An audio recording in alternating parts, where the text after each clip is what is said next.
സാമൂഹ്യ വിരുദ്ധരെ കൊണ്ട് ജീവിതം വഴിമുട്ടിയ അവസ്ഥയിലാണ് ഇടുക്കി രാജാക്കാട് സ്വദേശികളായ ഓട്ടോ തൊഴിലാളി രാജേഷും കുടുംബവും. രാജേഷിന്റെ ഏക വരുമാന മാർഗമായ ഓട്ടോറിക്ഷ 3 തവണയാണ് സാമൂഹ്യ വിരുദ്ധർ തീയിട്ട് നശിപ്പിച്ചത്. 3 തവണയും പോലീസിൽ പരാതി നൽകിയിട്ടും അന്വേഷണം എങ്ങും എത്തിയിട്ടുമില്ല.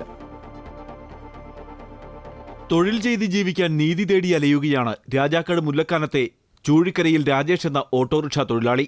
കടം വാങ്ങിയും CC ഇട്ടുമെടുത്ത 3 ഓട്ടോറിക്ഷകളാണ് സാമൂഹ്യ വിരുദ്ധർ ഒന്നിനു പുറകെ ഒന്നായി അഗ്നിക്കിരയാക്കിയത്.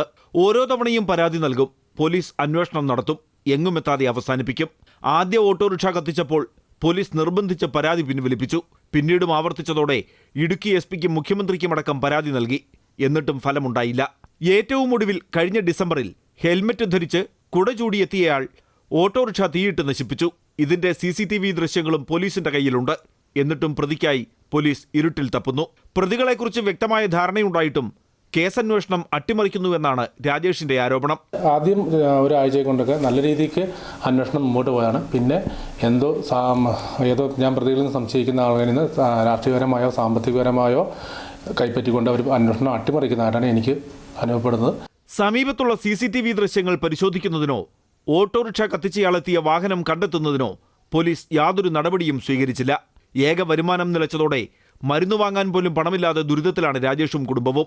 പോലീസിൽ നിന്ന് നീതി ലഭിക്കാത്ത സാഹചര്യത്തിൽ അന്വേഷണം മറ്റൊരു ഏജൻസിയെ ഏൽപ്പിക്കണമെന്നാവശ്യപ്പെട്ട് ഹൈക്കോടതിയെ സമീപിക്കാനൊരുങ്ങുകയാണ് ഇവർ. അമൃത ന്യൂസ്, ഇടുക്കി.